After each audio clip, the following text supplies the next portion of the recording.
sur cet ordinateur. Merci beaucoup à ceux qui m'ont rappelé d'enregistrer. Donc on fait un petit débrief du cours d'hier. En même temps, ça permet aux retardataires, parce que je vois que ça augmente petit à petit. Pour l'instant, on n'est qu'à 260, c'est que la moitié. Comme je vous le disais, je n'ai pas la possibilité de lire tous vos messages. Vous l'avez même vu hier à 23h30, pensant que tout le monde était parti. J'ai eu 600 messages de questions, notamment parce qu'il y a beaucoup de spam, malheureusement. Du coup, je suis obligé de faire des séances de rattrapage dans l'après-midi pour préparer le cours et voir un petit peu ce qui aurait pu m'échapper de vos commentaires judicieux.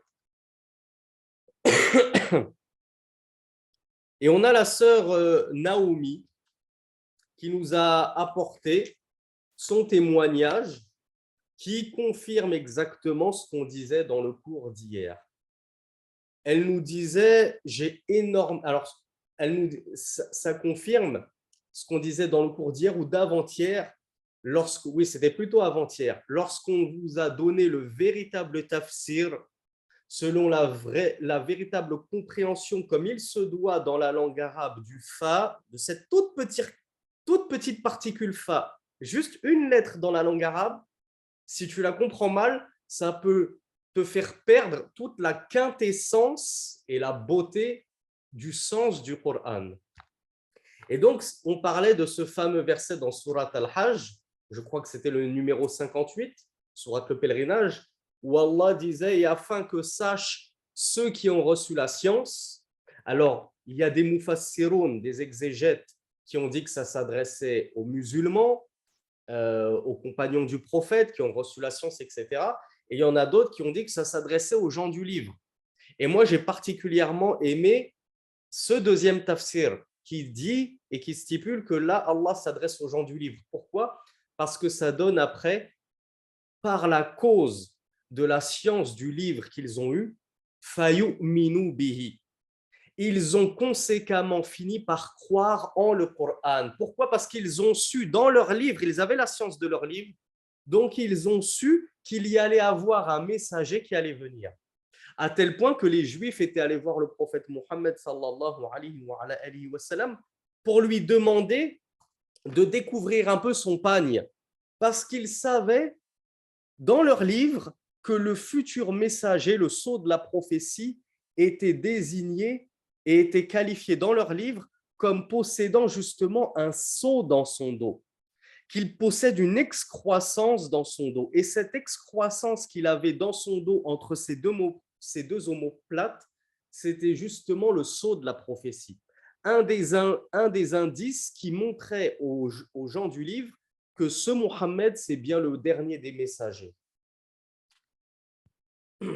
Donc les Juifs et les chrétiens avaient la science du livre, ils connaissaient Mohammed, ils connaissaient sa description, ils connaissaient même la description des croyants qui se prosternent, le front à terre, etc. Et donc par ces descriptions qu'ils avaient dans leur livre, par cette science, fa ou sababia, comme on a dit, ça les a amenés à croire en le Coran. Et par conséquent, ça a amené leur cœur à le craindre, Allah subhanahu wa ta'ala. Donc pourquoi je vous rappelle tout ça? Parce que la sœur Noémie nous disait, j'ai énormément de connaissances bibliques, alhamdoulilah, et grâce à ça, Allah m'a guidé. Lorsque tu as une bonne connaissance de ton livre, tu es plus à même d'accepter la vérité que des chrétiens et des juifs laïcs, entre guillemets, qui en réalité ne connaissent rien à leur religion. Ils se disent chrétiens juste parce qu'ils ont été baptisés, mais ils n'ont probablement jamais ouvert la Bible de leur vie, ou en tout cas ne l'ont jamais lue en entier. Donc j'ai aimé ce témoignage de notre sœur Noémie, qui a embrassé l'islam par la grâce d'Allah, du fait de ses connaissances qu'elle avait de la Bible et tout ce qu'elle avait lu dans la Bible. Par exemple, on a aussi le témoignage de Omar qui nous disait que sans la langue arabe, alors même qu'elle n'avait pas la langue arabe. Hein. Notre sœur Omar ne connaissait pas la langue arabe, c'est une convertie. Rien qu'en écoutant le Coran en arabe, c'est ça qui lui a donné envie de se convertir. Et ce témoignage encore, il corrobore les premiers cours qu'on a donnés. Quand je vous disais que la lecture du Coran, c'est l'une des causes d'augmentation de la foi. Et souvenez-vous ce qu'on a dit hier, parmi les polythéistes de l'époque de Mohammed sallallahu alayhi wa sallam, nombreux sont entrés en islam simplement à l'écoute du Coran. Pourquoi? Parce que eux, ils avaient la langue arabe. Donc si notre sœur Omar, le Coran a réussi à la toucher alors qu'elle ne comprenait même pas ce qu'il se disait, puisqu'elle n'avait pas la langue arabe. Que dites-vous des Arabes de la péninsule arabique qui maîtrisaient à la perfection cette langue? Le Coran, il touche les cœurs. Et il peut même toucher les cœurs de ceux qui ne le comprennent même pas, parce que c'est la parole d'Allah subhanahu wa ta'ala. Alors, je le redis pour ceux qui auraient raté certains cours, et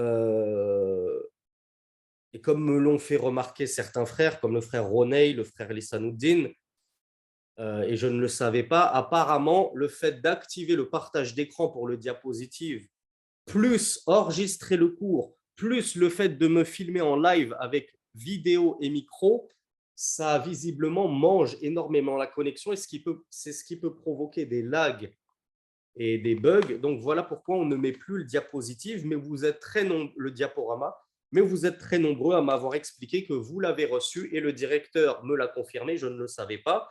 Donc n'hésitez pas à le consulter à la maison en guise de mudakkara, en guise de révision des cours. Vous ouvrez le diaporama, ça va vous résumer un petit peu les points principaux du cours, mais on ne pourra pas l'activer en même temps. Et on s'excuse, je m'excuse au nom de tous, auprès de la sœur Vanessa Mariam, qui tenait profondément à ce diaporama. Je suis désolé pour tous ceux qui y tenaient, mais je pense que la clarté de l'audition, la clarté du son, et la clarté de la vidéo prime sur le diaporama.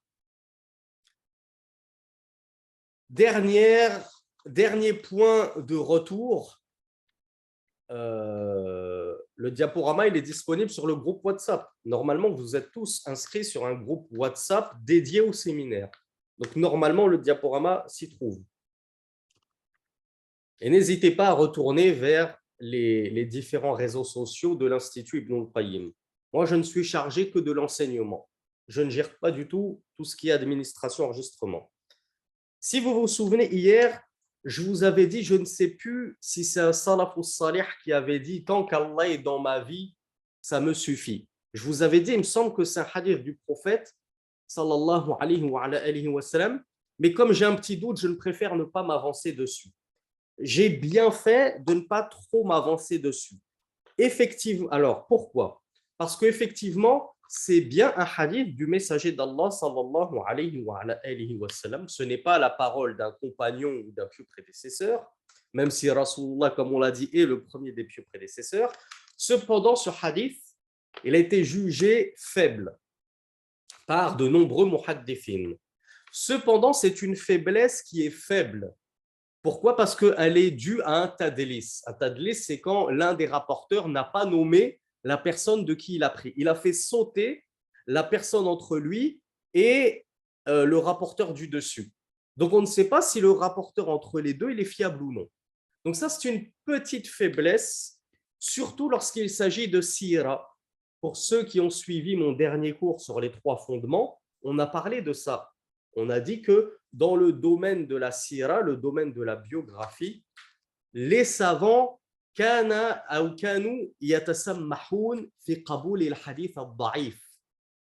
ils étaient assez souples, ils faisaient preuve de souplesse dans l'acceptation des hadiths faits. Pourquoi? Parce que ce n'est pas de la aqidah, ce n'est pas de la croyance, ce n'est pas du fiqh sur lequel on va bâtir notre religion. C'est de la biographie du prophète, sallallahu alayhi wa sallam, certains événements dans sa vie. Bon, c'est pas trop grave si le hadith il n'est pas vraiment authentique, on va l'accepter quand même. Donc les savants avaient coutume d'accepter les hadiths avec une légère faiblesse dans ce domaine de la biographie. Et c'est pour ça qu'il m'était resté en tête. Et d'autre part, malgré sa faiblesse, on a de grands savants qui n'ont eu aucune gêne à citer ce hadith, à le propager, à se baser dessus pour en extraire des fawaïd. Et parmi ces savants, figurez-vous qu'il y a les deux cheikhs al-Islam, Ibn Taymiyyah et son élève Ibn Qayyim al-Jawziyya. Ces deux ont rapporté ce hadith. Alors, lequel est ce hadith? Ce hadith, il est long, donc on ne va pas le lire en arabe. Je vous le lis et le résume directement en français parce que c'est une histoire. Donc, c'est une longue histoire. On ne va pas dédier notre cours juste pour une histoire. Lorsque Abu Talib mourut, Abu Talib, c'était l'oncle paternel du messager d'Allah, sallallahu alayhi wa sallam, qui, comme vous le savez probablement, a recueilli le messager d'Allah, sallallahu alayhi wa sallam, lorsque son peuple a commencé à lui chercher des noises, lorsqu'il a commencé à propager l'islam. Il l'a même recueilli à la mort de Abdul Muttalib, son grand-père. Donc, ça a été comme un second père pour Rasulullah sallallahu alayhi wa sallam. Et jusqu'à son lit de mort, Abu Talib a défendu le messager d'Allah sallallahu alayhi wa sallam, quand bien même il n'a pas voulu ajouter foi en le message prophétique et le message du Tawhid. Donc, lorsque Abu Talib est mort, Rasulullah sallallahu alayhi wa sallam est parti dans une région qui s'appelle Al-Aqba. Certains savants disent que c'est une région à Taïf. Vous connaissez peut-être la ville de Taïf en Arabie Saoudite. Taïf, elle est à peu près à 65 km de la Mecque. Il a été rapporté que le messager d'Allah sallallahu alayhi wa sallam est parti à Taïf à pied. Vous imaginez 65 km à pied pour aller prêcher le tawhid aux alentours. Il n'allait pas rester toute sa vie à la Mecque. Qu'est-ce que Allah lui a dit? Rappelez-moi le verset qui a fait de Mohammed un messager. On l'a vu dans le dernier cours sur les 3 fondements. Donc, vous ne l'avez peut-être pas forcément vu, mais vous connaissez peut-être la réponse. Quel est le verset qui a fait de Mohammed un messager, c'est-à-dire qui est obligé de faire da'wa? Il ne peut plus garder son message pour lui. Alors, on a Sami qui a donné la bonne réponse. Forcément, si c'est la mère de Sami, elle ne peut qu'avoir les bonnes réponses. Faouzan aussi. Qum fa'anzir. Lève-toi et avertis. À partir du moment où Allah lui a dit lève-toi et avertis, ça veut dire va faire da'wa. Tu ne peux pas te contenter de rester à la Mecque et de ne prêcher que ta petite cité. Tu dois aller inviter toutes les tribus à embrasser l'islam, toute la péninsule arabique, jusqu'au roi et empereur de Perse et de Byzance, comme on l'a vu. Donc, le messager d'Allah, il est parti à Taïf, sallallahu alayhi wa sallam, pour les appeler à l'islam. Cependant, il a eu un accueil des plus glaciales, même des plus brutales, à tel point qu'une fois, son épouse Aïcha, radiyallahu anha, lui a demandé au messager d'Allah, est-ce que tu as connu un jour pire que Uhud? Certains d'entre vous savent probablement que Uhud, c'est la deuxième grande bataille qu'a menée Rasulullah sallallahu alayhi wa sallam. Et c'est une bataille durant laquelle certains compagnons avaient désobéi à l'ordre du messager d'Allah sallallahu alayhi wa sallam. Et par conséquent, ils se sont fait prendre à revers par les infidèles qui leur ont infligé une certaine défaite. Il n'y a pas eu de vainqueur à Uhud, mais les compagnons ont subi des pertes à cause de la désobéissance aux ordres du messager d'Allah. Et de ce fait, ils n'ont pas été les grands vainqueurs de cette bataille. Et donc, ça a été un jour très dur pour le messager d'Allah, sallallahu alayhi wa sallam, et les musulmans, le jour d'Uhud. Eh bien, malgré cela, qu'est-ce qu'a dit le messager d'Allah à Aïcha? Il lui a dit, oui, ton peuple m'a fait connaître, ton peuple, c'est-à-dire Quraysh, les tribus de Quraysh, ils m'ont fait connaître un jour terrible, encore pire que Uhud, le jour d'Al-Aqba à Taïf. Comment est-ce qu'ils l'ont accueilli? Ils lui ont jeté des pierres. Alors, il y a le frère Abu Huraira qui me dit que je bug beaucoup. Donc, si vous pouvez me confirmer si le problème vient de moi ou uniquement de lui. Donc, tout le monde me dit que je ne bug pas. Donc, comme je vous l'ai dit, les frères et les sœurs, barakallahu fikoum, avant de m'interrompre et qu'on perde bêtement 3 minutes à chaque fois, vous, de votre côté, relancez le micro, relancez la caméra, relancez même Zoom s'il le faut. Et ensuite, si ça bug toujours, avertissez-moi. Parce que souvent, ça peut venir de vous. Pour l'occasion, là, apparemment, ça vient que de toi, Abu Huraira. Allah te facilite et t'accorde une bonne connexion ainsi qu'à moi. Donc, le messager d'Allah a dit, oui, j'ai connu un jour terrible. À Taïf, ils l'ont accueilli avec des pierres, des insultes, des blâmes. Ils ont rejeté sa venue en bloc. Ils ne voulaient pas entendre parler de ce messager qui leur demandait de se débarrasser de leurs idoles. À tel point qu'il est rapporté que le messager d'Allah, sallallahu alayhi wa sallam, était couvert des pieds à la tête de sang. Et à force de lui jeter des pierres, ils l'ont laissé en sang. Sallallahu alayhi wa sallam. Donc le messager d'Allah n'a eu d'autre choix que de fuir. Ne pouvait pas continuer à forcer dans son appel alors qu'il aurait pu en mourir. Subhanallah, ils étaient en train de le lapider.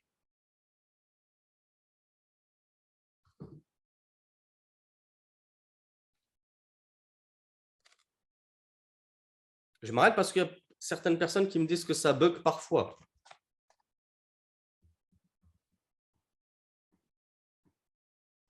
Il y en a d'autres qui disent que ça bug pas. Donc, qui croire? Si ça bug pas chez certains, c'est que normalement, le problème ne vient pas de moi. Parce que si le problème venait de moi, ça buggerait chez tout le monde. Et là, vous êtes nombreux à me dire que ça ne bug pas. Donc, vraiment, qu'Allah nous facilite. Donc, le prophète, sallallahu alayhi wa sallam, a fait machine arrière et il est parti s'abriter à l'ombre d'un arbre. Il a prié 2 raka'a et où j'en suis dans mon histoire. Et c'est là le shahid. C'est là que, alors on me dit il y a quelques petits bugs de la vidéo. Alors la vidéo, je peux la couper et la relancer, ça ne me pose pas trop de soucis.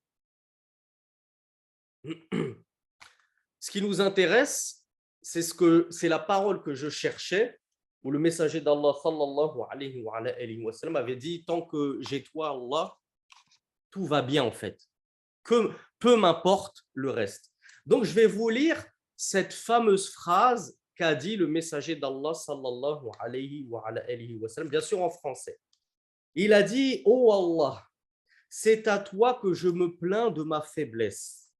Tu es le plus miséricordieux des miséricordieux. Anta arhamur rahimin. Vers qui me confies-tu? C'est-à-dire, vers qui est-ce que tu m'envoies, ô Allah? Vers un ennemi qui m'accueille avec dureté. Rasulullah était triste. Il était triste, il se demandait, oh Allah, pourquoi est-ce que tu m'emmènes? Tu me demandes d'aller prêcher des gens qui m'accueillent ainsi. Donc, il se plaignait un petit peu de sa situation très difficile dans la da'wah. Mais qu'a-t-il dit juste après? Il a dit, si tu n'es pas fâché contre moi, alors ce n'est rien. Ce n'est rien dans le sens, fala ubali.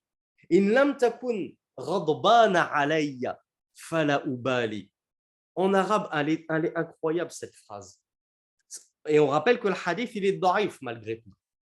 Mais quand bien même, des savants l'ont accepté, elle est là la preuve que le messager d'Allah, malgré tout ce qui lui arrivait comme misère, tout ce qu'il a retenu, c'est de dire au messager d'Allah, sallallahu alayhi wa sallam, tant que tu n'es pas fâché contre moi, fala ubali, alors peu m'importe toutes mes misères, tous mes soucis, tous mes problèmes, je me moque du monde tant que tu n'es pas fâché contre moi. C'est tout ce qui m'importe. Regardez la foi du messager d'Allah sallallahu alayhi wa sallam. Donc c'est pour ça que je vous disais, mes chers frères, mes chères sœurs, avec tout ce qui nous arrive dans la vie comme malheur, on doit garder notre foi, on doit garder espoir en Allah, on doit patienter et on doit se dire, tant que j'ai la foi, tant que j'ai Allah, fala ubali. j'ai perdu mon travail, j'ai perdu ma femme, j'ai perdu mes parents, j'ai perdu tout mon argent, j'ai perdu ma santé, comme le prophète Ayoub, j'ai tout perdu. Mais tant que je n'ai pas perdu Allah, alors en réalité, je n'ai rien perdu. J'ai tout. Que me faut-il si j'ai Allah? Que me faut-il d'autre en dehors d'Allah subhanahu wa ta'ala? Donc, voilà pour la petite histoire qui nous intéressait. On va continuer donc la suite de notre cours qui traitait sur Qira'atul Qur'an wa tadabburuhu, la lecture du Coran et sa méditation, qui est, selon le classement de Cheikh Abdurrazaq al-Badr, la première cause d'augmentation de la foi dans le talab ilm, dans l'apprentissage de la science, qui est elle-même la première cause d'augmentation de la foi. Le Cheikh nous a cité plusieurs versets. Vous allez me dire, c'est quoi la preuve qu'il faut méditer le Coran? Apporte-nous la preuve qu'on ne peut pas juste se contenter de lire le Coran sans forcément faire des efforts pour le comprendre, pour le méditer, pour se recueillir. Je peux juste me contenter de lire des sourates même sans les comprendre. D'ailleurs, je les lis en phonétique. Comme je n'ai pas l'arabe, je me contente de les lire en phonétique. Apporte-moi la preuve que ça ne suffit pas parce qu'avec la phonétique, ce n'est pas ça qui va me permettre de méditer le Coran. Eh bien, c'est Allah qui vous ordonne de méditer le Coran. C'est Allah qui vous enjoint de méditer le Coran. Car si vous ne le méditez pas, votre lecture aura peu d'effet sur votre foi. Allah nous dit Azza wa Jal, أفلا يتدبرون القرآن ولو كان من عند غير الله لوجدوا فيه اختلافا كثيرا. Et ce verset, on le trouve dans la sourate Les Femmes, qui est la sourate numéro 4, verset numéro 82. Allah nous dit, ne médite-t-il pas le Coran? Et s'il était descendu de la part d'un autre qu'Allah, ils y auraient trouvé maintes divergences. Et c'est pour ça que notre sœur Noémie, la grande érudite de la Bible, nous confirmera que dans la Bible, il y a moult divergences, moult contradictions.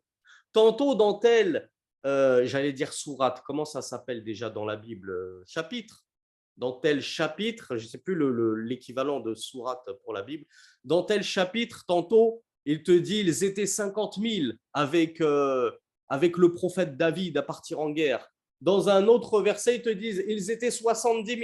Et après, les chrétiens te disent la Bible, c'est la parole de Dieu. Comment est-ce que Dieu peut-il se contredire dans son livre? Donc Allah ici dans ce verset nous dit, mais ne méditent-ils pas ces gens-là? Si ce livre, il provenait d'autres qu'Allah, comme la Bible actuelle, comme la Torah actuelle, ils y trouveraient plein de contradictions, plein de divergences. La Bible est remplie de contradictions, elle est aussi remplie d'anachronismes. Anachronisme, c'est le fait de rapporter un événement qui est faux dans sa périodicité historique. Il y a plein de choses comme ça dans la Bible. Dans le Coran, ramenez-nous une seule contradiction, un seul verset qui s'oppose à un autre verset. Et il n'y a nulle contradiction. Pourquoi? Parce que le Coran est la parole d'Allah inchangée. Personne n'a pu la changer jusqu'à maintenant. Alors ne médite-t-il pas? Donc Allah pose la question, que ne médite-t-il pas? Comment ça se fait que nous, on ne le médite pas? Allah subhanahu wa ta'ala nous dit أَفَلَا يَتَدَبَّرُونَ الْقُرْآنَ أَمْ عَلَى قُلُوبٍ أَقْفَالُهَا. Dans la sourate Muhammad, sallallahu alayhi wa sallam, verset numéro 24, Allah nous dit ne médite-t-il pas le Coran ou bien y a-t-il des cadenas sur leur cœur? C'est-à-dire que, Akhi Urti, si tu refuses de méditer le Coran, de le lire avec recueillement, Allah est en train de comparer ton cœur à un cœur cadenassé, fermé au rappel d'Allah. Donc, si tu ne veux pas avoir le cœur fermé au rappel d'Allah et qu'il soit grand ouvert pour accueillir la foi, pour exploser en foi, tu te dois de méditer le Coran. Dans un autre verset, Allah subhanahu wa ta'ala nous dit Kitabun anzalnahu ilayka mubarakun liyadabbaru ayatihi wa liyatadhakkara ulul albab. Et je crois qu'on l'a lu ce verset. un livre que nous avons fait descendre vers toi, béni, afin qu'il médite ces versets et que se souviennent les doués d'esprit. Donc Allah subhanahu wa ta'ala, le lam, ici, il veut dire afin que. Comment on l'appelle ce lam dans la langue arabe? Elle est où, Vanessa? Elle est là ce soir, Vanessa? Comment il s'appelle ce lam? Il faut arrêter avec le sababia. Et on ne l'emploie pas toutes les sauces. Ah là là, Vanessa, hein. Et Vanessa, il faut qu'elle vous donne des cours d'arabe. Hein. Lam ou ta'lil, c'est-à-dire, on l'appelle aussi lam ou kay, c'est-à-dire afin que. Ce lam, il signifie afin que. Donc Allah subhanahu wa ta'ala nous dit, c'est un livre que nous avons fait descendre vers toi, béni, afin que, ou autre traduction, pour que. Ce lam, il a le sens de afin que, pour que. Pour que vous le méditiez, pour qu'il le médite plutôt, afin qu'il le médite. Donc pourquoi Allah a-t-il fait descendre le Coran?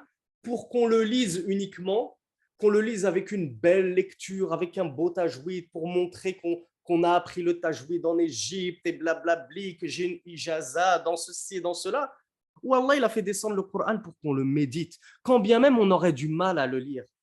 Quand bien même moi, je suis un frère d'Afrique et que le sin, je le prononce cha, ou plutôt c'est le contraire, le shin, je le prononce sin. Quand j'étais en Égypte, j'avais des frères d'Afrique, ils n'arrivaient pas à dire shams, ils disaient sams, as-sams. Est-ce que ce frère-là qui médite le Coran tout en ayant du mal à le lire est-il meilleur, ou ces pseudo-grands lecteurs du Coran bien rasés de près, avec des pantalons et avec des kamis qui traînent bien en dessous de la cheville, avec leur subha, il lit le Coran et en même temps il fait du tasbih. Et là, ce n'est pas des blagues, hein, ce n'est pas pour vous faire rigoler que je vous raconte ça. Je l'ai vu de mes propres yeux à la télé. Il lit le Coran et en même temps il fait du tasbih. Allahu Akbar. Je ne sais pas comment il arrive à faire ça. Du tasbih en même temps du Coran. Qui est le meilleur de ces deux personnes? La meilleure réponse, c'est de dire Allahu A'lam. Hein, on est d'accord, seul Allah connaît le secret des cœurs. Mais on aurait tendance à penser que c'est ce frère humble, modeste, qui fait des efforts pour essayer de lire le Coran comme il peut, alors que Meskin, il est africain, c'est pas un arabe, il n'a pas forcément la langue arabe de base. Il fait des efforts autant qu'il peut et au moins il médite le Coran. Il pleure tout seul dans sa chambre quand il lit le Coran. Et les autres, certains, et pourquoi je vous dis ça de ces grands chouyours? Parce que c'est Cheikh Abdurrazak qui nous en parle, on va le voir. D'autres versets à citer. Allah subhanahu wa ta'ala, il nous dit قد كانت آياتي تتلى عليكم فكنتم على أعقابكم تنكصون مستكبرين به سامرا تهجرون أفلم يدبروا القول أم جاءهم ما لم يأت آباءهم الأولين. Allah subhanahu wa ta'ala nous dit, alors c'est la sourate Al-Mu'minun, les croyants, le verset numéro 68, Allah nous dit Afalam yaddabbarul qawl, ne médite-t-il pas la parole? C'est quoi la parole ici? La parole, c'est la parole d'Allah subhanahu wa ta'ala. Ne médite-t-il pas le Coran? Ou bien il leur est venu ce qui n'est pas venu à leurs premiers ancêtres. C'est-à-dire, il leur est venu cette révélation d'Allah que n'ont pas eu leurs ancêtres. Leurs ancêtres n'ont pas reçu de livre de la part d'Allah. Donc Allah leur demande, est-ce qu'ils ne méditent pas le Coran? C'est quoi leur problème à ne pas vouloir méditer le Coran? Le Cheikh Abdurrazaq al-Badr nous dit أخبر سبحانه وتعالى عن القرآن أنه يزيد المؤمنين إيمانا إذا قرأوه وتدبروا آياته. Allah nous a donc informés, et certes, les informations d'Allah sont les plus véridiques et infaillibles, et c'est la vérité pure. Donc Allah nous a informés dans le Coran que le Coran augmentait les croyants en foi lorsqu'ils le lisaient et qu'ils le méditaient, nous dit Cheikh Abdurrazaq al-Badr. Donc le but du jeu, c'est pas juste de lire le Coran. Si tu veux booster ta foi, Akhi, et si tu veux booster ta foi, Ukhti, il va falloir que tu te mettes à méditer le Coran, que tu entreprennes la méditation du Coran. Et l'un des meilleurs moyens de méditer le Coran, puisque Hassan me pose la question, mais je suis sûr que vous vous posez tous la question, Eh bien, c'est de vous référer aux tafasir, aux exégèses coraniques. Il y a de très bonnes exégèses, comme celle d'Ibn Kathir, mais Ibn Kathir, ce n'est pas non plus un petit tome. C'est 5, 6 tomes, 7 tomes, ça dépend des éditions. Donc, l'un des plus courts et des meilleurs, comme on l'a déjà dit, c'est celui d'Ibn Sa'di, le professeur d'Ibn Uthaymin, qui était un grand savant lui-même et qui a compilé un très bon tafsir, très simple, très succinct. Et pour ceux qui veulent aller plus loin, il y a aussi le tafsir al-Barawi. Il est aussi bon, tafsir al-Barawi, il est assez court et il est bon. Et c'est le meilleur moyen de méditer le Coran. Cependant, je vous le concède, c'est compliqué d'avoir accès au tafsir quand on n'a pas la langue arabe. Donc, on revient à nos moutons, mes chers frères et mes chères sœurs. Où voulez-vous aller sans la langue arabe? Où voulez-vous aller dans la science? Où voulez-vous aller dans votre religion sans la langue arabe? Je vous ai dit, vous allez buter contre un mur. Vous ne pourrez plus passer. Vous ne pourrez plus avancer au bout d'un moment. Mais malgré tout, le tafsir d'Ibn Kathir est traduit en français. Et comme j'ai été méchant avec les éditions Taouba sur la traduction d'un verset, je ne vous ai jamais dit de jeter tout leur traduction du Coran, ben sachez que Tafsir Ibn Kathir, il est traduit notamment aux éditions Taouba. Et en plus, je crois qu'actuellement, il est à 80 €. Qui n'a pas 80 € pour s'offrir la méditation du Coran? Normalement, il devrait me reverser des dividendes et un pourcentage sur toutes les ventes qu'ils vont avoir ce soir-là. Je touche pas un centime. Hein. Et j'ai aucun lien avec Édition Taouba, je ne les connais pas du tout. Cheikh Abdourazaq al-Badr nous dit, Allah subhanahu wa ta'ala, donc il nous prouve encore, Cheikh Abdourazaq al-Badr ne parle pas sans science. À chaque fois, il ramène, comme tout bon savant de Ahlus Sunnah wal Jama'a, il parle avec Qala Allah, Qala Rasulullah. Il ne va pas te parler avec mon cœur m'a dit. Je pense que j'ai entendu mon shir dire que. C'est quoi la preuve que le Coran, si tu le lis et que tu le médites, il augmente les croyants en foi? Il nous dit, c'est tout simplement la parole d'Allah subhanahu wa ta'ala qui nous dit إنما المؤمنون الذين إذا ذكر الله وجلت قلوبهم وإذا تليت عليهم آياته زادتهم إيمانا وعلى ربهم يتوكلون. Donc pour ceux qui prennent les références, Surat Al-Anfal, le butin, verset numéro 2. Allah subhanahu wa ta'ala nous dit, les croyants ne sont que innama, on l'a dit, c'est une particule dans la langue arabe qui peut se traduire par uniquement, n'être que, particule de restriction. Les croyants ne sont que, ça veut dire ceux qui ne vont pas être concernés par ce verset ne sont pas de véritables croyants. Les véritables croyants ne sont que ceux qui, lorsque Allah est évoqué, leur cœur craignent. Wajilat, ça veut dire craindre, être pétri d'effroi. Lorsqu'Allah est évoqué, je crains, j'ai peur. On parle d'Allah, on parle de mon Seigneur, on ne parle pas de n'importe qui. Qu'est-ce qu'Allah a dit? Quel est ce nouveau verset qui est descendu de la part de mon Seigneur? Qu'est-ce qu'il va me commander? Donc ça, c'était les vrais croyants. Lorsqu'Allah était évoqué, ils commençaient à craindre la vraie taqwa, la crainte d'Allah subhanahu wa ta'ala. Leur cœur craignait.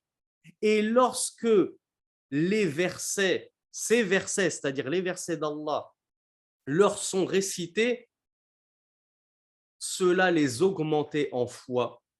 Et en leur Seigneur, ils plaçaient leur confiance. Ça, c'est un mot très important à connaître, les frères, les sœurs, at-tawakkul. Vous avez tous votre petit crayon, on a l'habitude, on ne le quitte plus.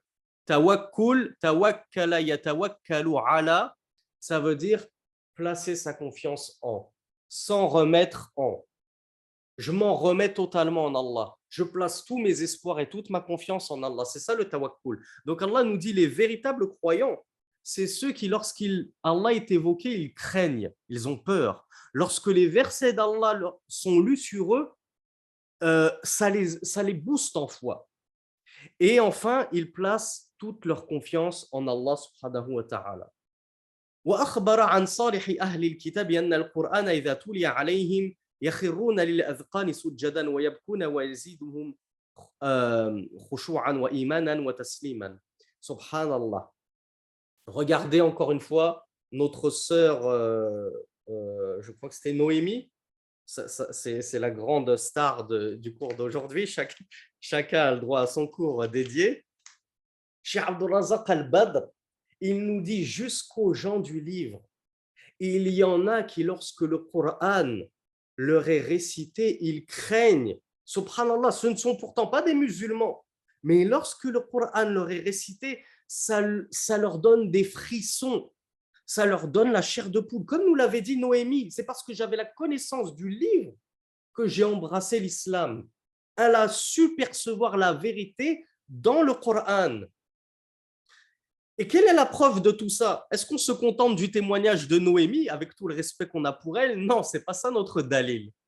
Quand bien même on la croit, Noémie, mais ce n'est pas un dalil shara'i.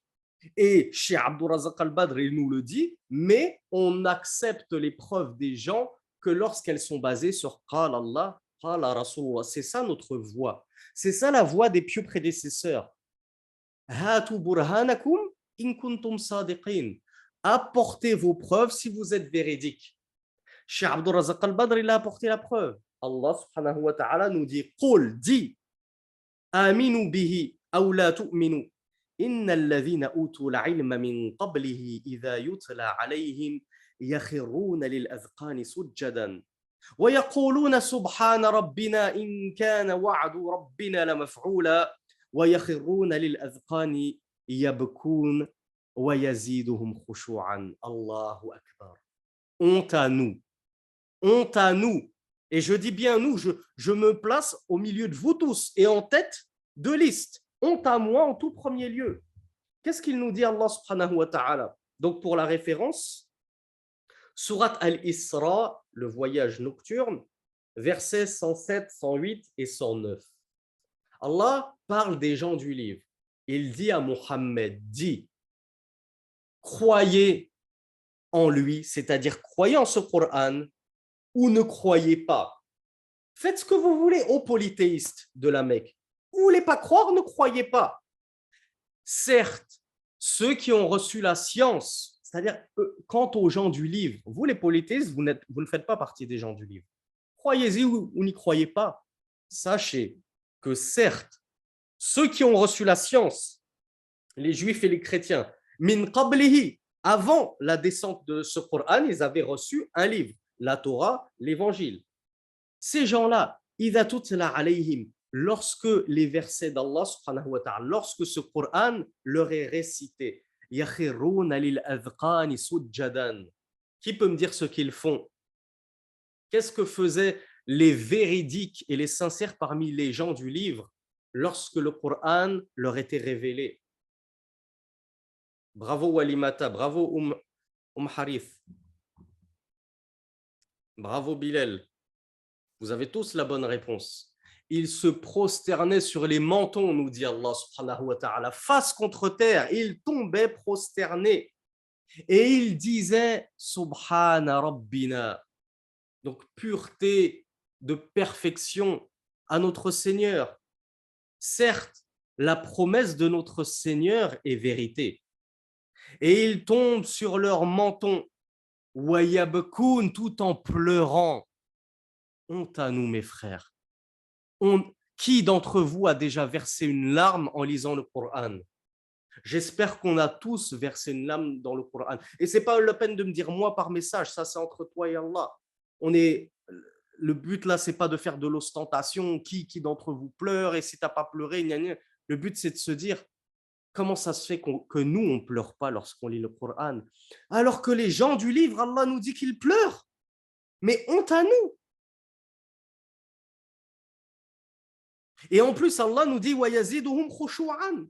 le fait d'écouter les versets coraniques, ça les augmente en al-khushu', c'est le recueillement, c'est l'humilité. Donc, quand ils entendent la parole d'Allah, ils se prosternent, ils pleurent et ils sont pétris d'humilité. Et nous, on entend la parole d'Allah et ça ne nous fait rien. Nous n'avons pas le cœur qui vibre, on n'a pas la peau qui frissonne. Et vous savez très certainement pourquoi? Il y a plusieurs asbab et on les verra dans la deuxième partie du séminaire. Mais le premier de tous les sababs, c'est parce qu'on n'a pas la langue arabe.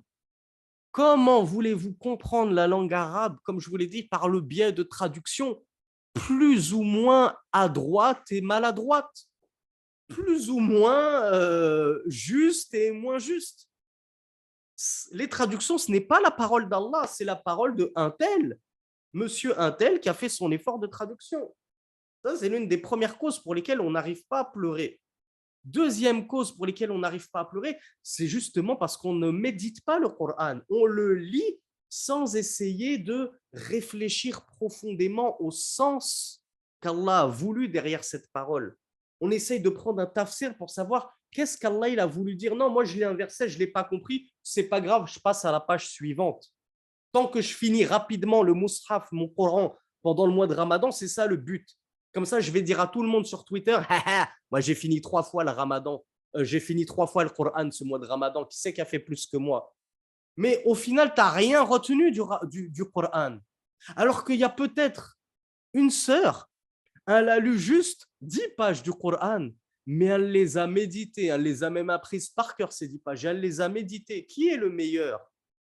Celui qui a lu 3 fois tout le Coran sans rien comprendre, ou celle qui n'a lu que 10 pages, tout en les ayant vécues. Elle a vécu le Coran.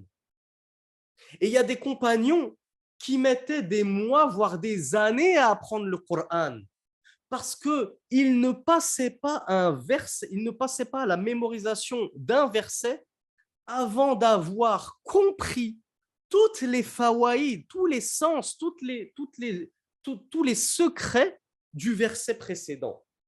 Je ne sais plus en combien de temps Ibn Omar avait dit j'ai mémorisé Surat Baqarah. Est-ce que c'était 4 mois ou 4 ans? Je ne sais plus.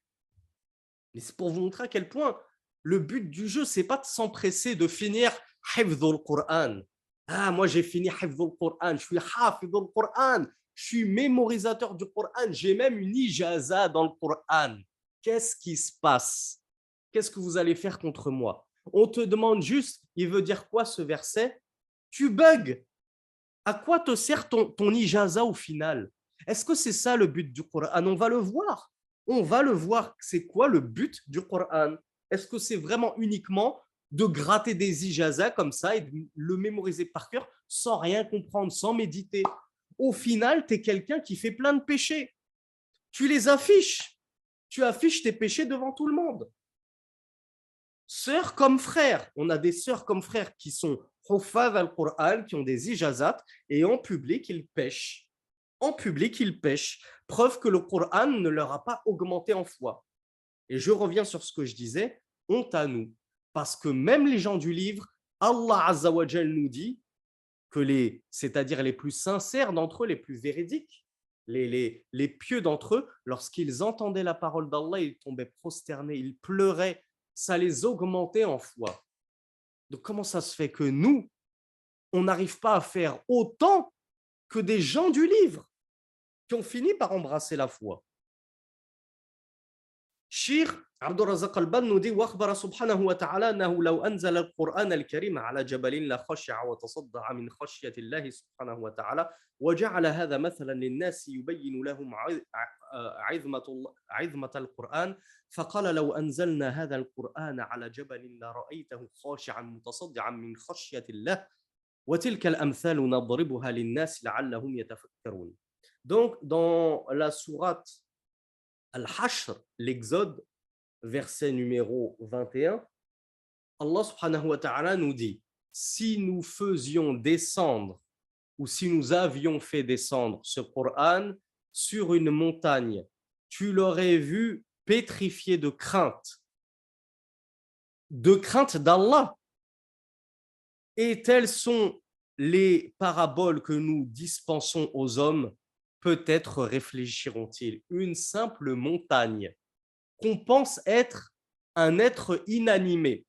Si Allah avait fait descendre sur elle le Coran, elle se serait pétrie d'effroi et de crainte d'Allah subhanahu wa ta'ala.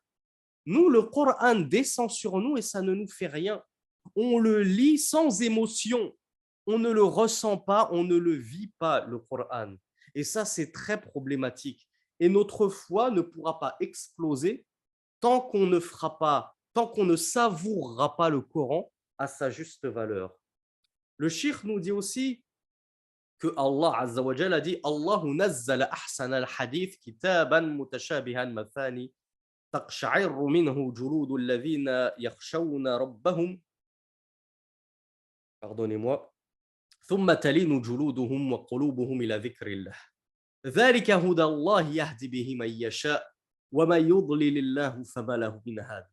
Allah subhanahu wa ta'ala dans la sourate Az-Zumar les groupes, verset numéro 23, il nous dit Allah a fait descendre le meilleur des hadiths. Qui sait ce que ça veut dire hadith en langue arabe? Après tout, on parle toujours de Coran et de hadith. On a vu ce que ça voulait dire Coran. Ça veut dire quoi hadith? Voilà, il y en a plein. Le frère Adam Abou Maryam qui nous dit que ça veut dire récit. Lisanouddin qui nous dit que ça veut dire histoire, Bassem qui nous dit que ça veut dire parole, et vous avez tous un petit peu la bonne réponse. C'est ça, un hadith, c'est un discours, c'est une parole, c'est un récit. C'est pour ça qu'on dit hadith Rasoulillah, les paroles, les récits, ce que nous a rapporté, ce que nous a dit Rasulullah sallallahu alayhi wa sallam. Donc Allah subhanahu wa ta'ala, il a décrit le Coran comme étant la meilleure des paroles, le meilleur des discours qui soit, bien sûr, puisque c'est sa parole. Il nous dit c'est un livre mutashabihan mathani, c'est-à-dire dont les versets se ressemblent et se répètent. Hein. Pour ceux qui ont réussi à lire tout le Coran en entier, vous avez peut-être remarqué qu'il y a beaucoup de passages dans le Coran qui se répètent. Peut-être que ça vous est arrivé de vous dire, mais j'ai l'impression de l'avoir déjà lu, ce verset. Mais cette sourate, je l'ai lu ou je ne l'ai pas lu? Je suis en train de relire une sourate que j'ai déjà lue? Non, tu n'es pas en train de relire une sourate que tu as déjà lue. C'est juste qu'il y a beaucoup de passages dans le Coran qui se ressemblent et c'est fait exprès. Allah l'a décrit ainsi, c'est un livre qui a des versets qui se ressemblent et qui se répètent. Mais qu'est-ce qu'il nous dit Allah? Il nous dit les peaux de ceux qui craignent leur Seigneur frissonnent lorsqu'ils lisent le Coran, lorsqu'il leur est récité. Leurs peaux frissonnent. Puis, leur peau et leur cœur s'attendrissent et s'apaisent lors du rappel d'Allah subhanahu wa ta'ala. Et n'est-il pas que c'est par le rappel d'Allah que les cœurs s'apaisent? Donc, si ton cœur ne s'apaise pas par le rappel d'Allah, lorsque tu entends la parole d'Allah subhanahu wa ta'ala, c'est peut-être que ton cœur est mort. Et donc là, il va vraiment falloir que tu mettes en pratique tout ce que tu as appris dans ce séminaire. Qu'est-ce qu'on a dit en premier lieu? L'étude de la science, le talab ilm. Et je commence par quoi dans l'étude de la science? Je commence par prendre à dépoussiérer mon Coran, à l'enlever de mon oreiller, à le reprendre de la boîte à gants de ma voiture, et je commence à le lire. Et j'essaye de le méditer. Parce que si mon cœur ne frémit pas, que ma peau ne frémit pas quand je lis la parole d'Allah, quand je tombe sur des versets qui me parlent de l'enfer, c'est qu'il y a vraiment un problème. C'est que le diable, il a réussi à éteindre la flamme de la foi de ton cœur. Donc, on continue. Allah subhanahu wa ta'ala, il nous dit, ceci est la guidée d'Allah par laquelle il guide qui il veut. Et celui qui l'égare, alors tu ne trouveras pas pour lui de guide. Nul ne peut guider celui qu'Allah égare. Donc le shirk nous dit ataba subhanahu wa ta'ala al-mu'minina ala adami khushu'ihim 'inda sama'il Qur'an. Le shirk il nous dit Allah il a blâmé les croyants. Donc c'est pour répondre à certains frères et certaines sœurs qui me disaient en commentaire est-ce que ça veut dire qu'on est hypocrite? Non, Akhi, on n'est pas en train de te traiter d'hypocrite. Cheikh Abdurrazzaq al-Badr, il te qualifie même de croyant. Il te dit Allah il est en train de blâmer les croyants. Donc, ne commence pas à déprimer, à nous faire une dépression. Ça y est, je suis un hypocrite, c'est foutu, je suis condamné à l'enfer. Ça ne sert plus à rien de prier, ça ne sert plus à rien de lire le Coran, ça sert plus à... Et hop, je me suicide. Non, non, doucement, doucement. Attends au moins la fin du séminaire pour prendre une décision aussi grave. Et j'espère que tu ne la prendras jamais et qu'à la fin de ce séminaire, tu vas tout mettre en pratique et que tu vas exploser en foi. Donc, Shirk nous dit bien, Allah, il a blâmé les croyants. Donc, Inch'Allah, on est concerné. على عدم خشوعهم عند سماع القرآن. Il les a blâmés pourquoi? Pour leur non-recueillement lorsqu'ils entendent le Coran. C'est-à-dire, lorsqu'ils entendent le Coran, ils ne s'humilient pas, ils ne sont pas pétrifiés d'humilité et de recueillement. وحذرهم من مشابهة الكفار في ذلك. Et il les a mis en garde contre la ressemblance aux mécréants, ceux-là. Parce que qui sont ceux qui ne réagissent pas aux versets coraniques? Expliquez-moi, les frères, les sœurs. Qui sont ceux qui ne réagissent pas aux versets coraniques? Voilà pourquoi on a des rigolos parmi certaines personnes que nos prédicateurs stars prennent pour des chouillours. Et ils ont inventé un nouveau jeu. C'est dans les salons, le salon du OIF, là, je ne sais plus comment il s'appelle, le salon du Bourget. Je vais lire le Coran sur un kafir en arabe et je vais lui lire une parole en arabe de ma propre composition et vous allez voir, je vais lui demander quelle parole il préfère et vous allez voir qu'il préfère le Coran parce que c'est la parole d'Allah. Regardez comment il joue avec la parole d'Allah. Pour eux, c'est un jeu, c'est un sketch. C'est subhanallah. Quelle est cette façon de faire? Allah vient de te dire que les koufars ne réagissent pas. Ils ne s'humilient pas, ils ne se recueillent pas devant la parole d'Allah. Pourquoi? Parce que leur cœur, il est mort. Un peu comme le nôtre. Nous, quand on ne réagit pas, c'est que notre cœur, il est en voie d'extinction. Nous, il n'est pas totalement mort. On a foi en Allah, on croit en Allah. Donc, notre cœur ne sera jamais totalement mort, Inch'Allah, tant qu'on croira en Allah. Eux, de base, ils ne croient même pas en Allah. Et je reviens sur cette anecdote. Eh bien, justement, combien de koufars ont préféré, combien de koufars n'ont-ils pas préféré la parole de cette personne, moi je me refuse de les appeler cheikh, qui disait Dhahabtu ila souq, fashtaraytu tuffah, etc., etc. Donc il y a des koufars qui ont préféré des paroles de niveau CP plutôt que la parole d'Allah. Donc bien sûr, c'est normal qu'ils ne réagissent pas à la parole d'Allah, subhanahu wa ta'ala, puisqu'ils sont koufars. Donc cela, il y a Abu Imran qui me dit pour Noémie alors, parce que ça ne fait réagir que les koufars qui cherchent réellement la vérité. Ce pas des gens qui sont fermés à la vérité. Les gens fermés à la vérité qui partent avec des a priori, le Coran ne fera rien. Mais ceux qui de base font des efforts, qui se remettent en question, qui se disent, moi, je cherche mon Seigneur, comme Mohammed, sallallahu alayhi wa sallam, qui vivait au milieu des polythéistes et qui cherchait la vérité. Il ne connaissait pas encore Allah, il ne connaissait pas encore l'islam, mais il n'était pas bloqué sur des a priori, il cherchait. Donc, quiconque cherche la vérité, Allah le guidera à la vérité. Et le Coran lui fera de l'effet, Inch'Allah, subhanahu wa ta'ala. Donc, quelle est la preuve du shirk qu'Allah, subhanahu wa ta'ala, il nous a blâmés pour ne pas nous recueillir et faire preuve d'humilité lorsque nous lisons le Coran ou que le Coran nous est récité, à défaut de savoir le lire parce que je n'ai pas la langue arabe. Je vous le dis parce qu'on m'a beaucoup posé la question. Est-ce que lire le Coran en français, c'est lire le Coran? Non. Lire le Coran, et je l'appelle Coran exprès, lire le Coran, ce n'est pas lire le Coran. Lire le Coran, c'est lire une traduction, comme je vous l'ai dit, plus ou moins précise de la parole d'Allah subhanahu wa ta'ala. Mais ce n'est pas lire la parole d'Allah subhanahu wa ta'ala. Donc Allah subhanahu wa ta'ala nous dit Alam ya'ni lilladhina amanu an takhsha'a qulubuhum li dhikrillah wa ma nazala min al-haqqi wa la yakunu kalladhina utul kitaba min qabl فطال عليهم الأمد فقست قلوبهم وكثير منهم فاسقون. Allah subhanahu wa ta'ala, il nous dit dans Surat al-Hadid, le fer, verset numéro 16, n'est-il pas venu le temps pour ceux qui ont cru que leur cœur craigne, se recueille pour le rappel d'Allah et ce qui leur est descendu de la vérité, c'est-à-dire le Coran, et qu'ils ne soient pas comme ceux qui ont reçu le livre avant eux. Et le temps leur a paru long, et alors leurs cœurs se sont endurcis, et nombre d'entre eux sont pervers.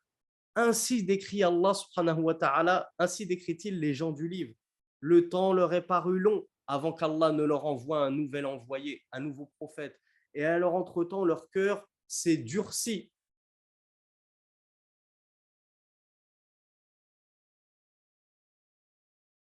Donc Allah subhanahu wa ta'ala nous blâme afin de ne pas ressembler à ces gens-là dont le cœur est devenu dur et réfractaire au rappel d'Allah, à la parole d'Allah subhanahu wa ta'ala.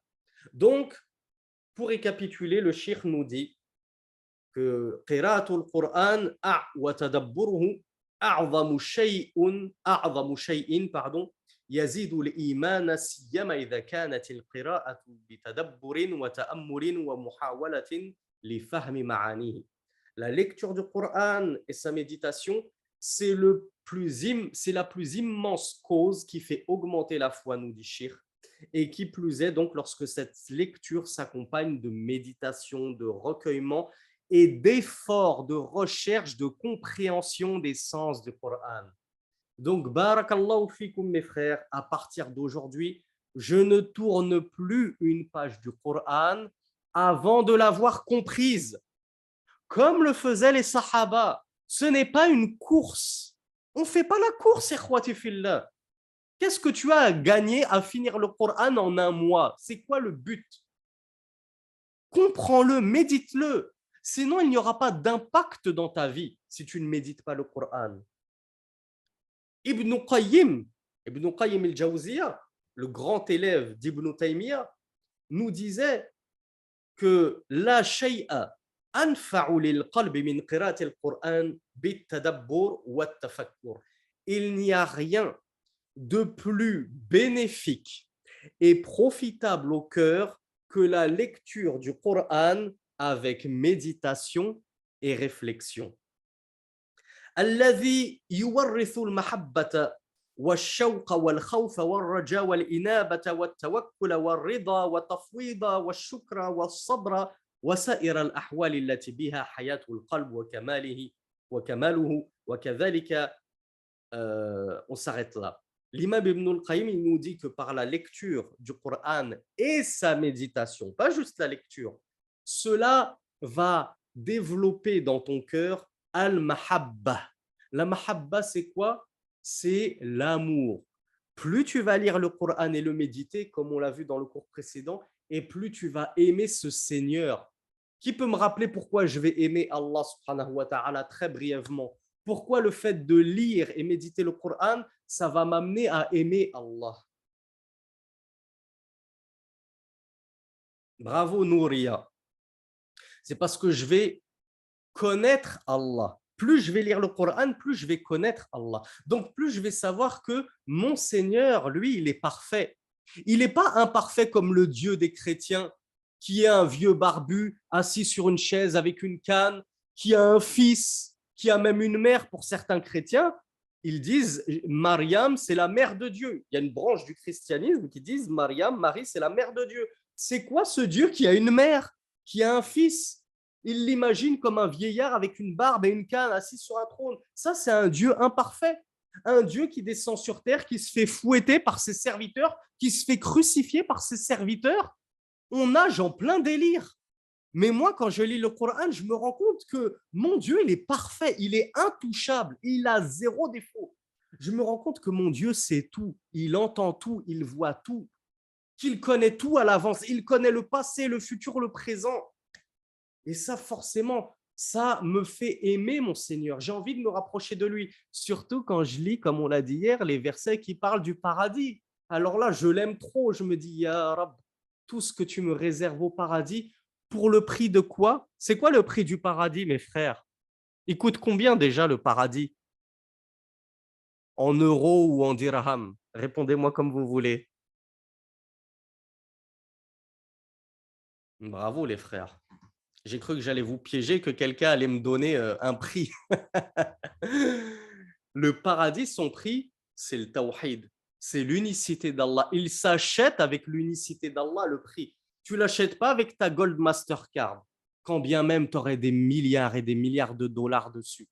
Tu ne les emporteras pas avec toi dans ta tombe. Yawm al-Qiyamah, tes milliards, ce sera de la poussière, de la cendre, de la fumée. Tu ne pourras rentrer au paradis qu'avec la carte sur laquelle il y a écrit La ilaha illallah, kalimatut tawhid. Il n'y a d'autre Dieu qu'Allah subhanahu wa ta'ala. Donc, l'imam Ibn Qayyim al-Jawziyya nous dit que de lire le Coran et de le méditer, ça va engendrer justement cet amour d'Allah dont tu as tellement besoin pour te rapprocher de lui, pour l'adorer. Comment adorer quelqu'un si tu ne l'aimes pas? Toi, ma sœur, si tu n'aimes pas ton mari, est-ce que tu vas le servir? Est-ce que tu vas être une bonne épouse?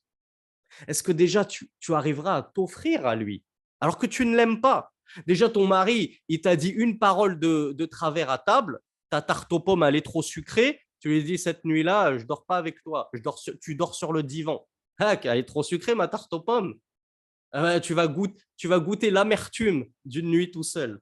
Eh bien, comment tu peux aimer quelqu'un? Comment tu peux adorer quelqu'un et servir quelqu'un si tu ne l'aimes pas? Donc, si tu veux que ton adoration d'Allah subhanahu wa ta'ala soit son paroxysme, il faut que tu aimes Allah à la folie, que tu l'aimes plus que tout. Et c'est pour ça que j'aime bien poser la question aux gens, qui est-ce que vous aimez le plus au monde? Juste pour tester les gens. Est-ce que les gens vont me dire ma mère, mon père, mon fils, ma fille, mon chat? C'est Allah que tu dois aimer plus que tout au monde. Faut jamais l'oublier, Allah il passe avant tout.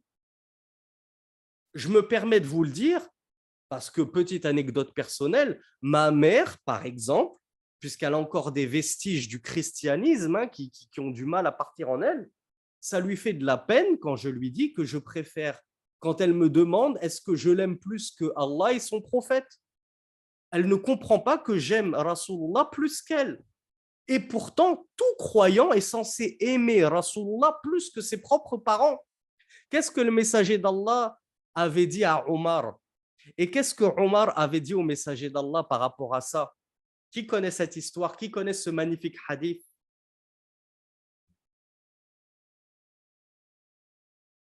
Voilà Marwan, personne n'aura réellement la foi. Et qu'est-ce que Omar il avait dit? Bravo Elias.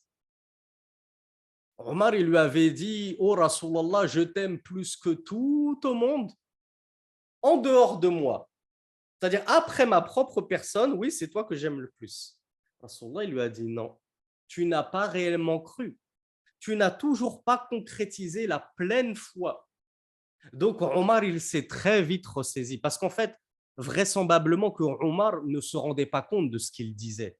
Bien sûr que Omar ne se préférait pas lui-même à Rasulullah. Il aurait donné sa vie et il a donné sa vie pour Rasulullah sallallahu alayhi wa sallam. Dans toutes les batailles, il aurait pu mourir pour Rasulullah sallallahu alayhi wa sallam. Donc il lui a dit, Ya Rasulullah, je t'aime plus que moi-même. Donc Rasulullah lui a dit, Al-an, ya Omar. C'est-à-dire maintenant, Omar, maintenant que tu m'aimes, moi, Rasulullah, plus que ta propre personne et plus que tout le monde, tu es un véritable croyant. Donc mes chers frères, mes chères sœurs, ne l'oubliez jamais. C'est d'abord Allah, puis Rasulullah, puis ensuite, si tu veux, ta mère, ton père, tes enfants, ce que tu veux. Mais ne fais passer personne avant Allah et ton prophète. C'est ça la véritable foi. Donc, Cheikh Ibn Qayyim al-Jawziyya nous dit que la lecture du Coran et sa méditation, elle va engendrer donc l'amour, le désir ardent de rencontrer ton Seigneur, de le voir. N'êtes-vous pas désireux, mes chers frères et sœurs, de rencontrer Allah? N'êtes-vous pas pressés de savoir à quoi il ressemble, de le voir? D'ailleurs, je me pose une question. Est-ce qu'au paradis, on verra Allah ou est-ce que Allah il est invisible et malheureusement, on ne pourra jamais le voir?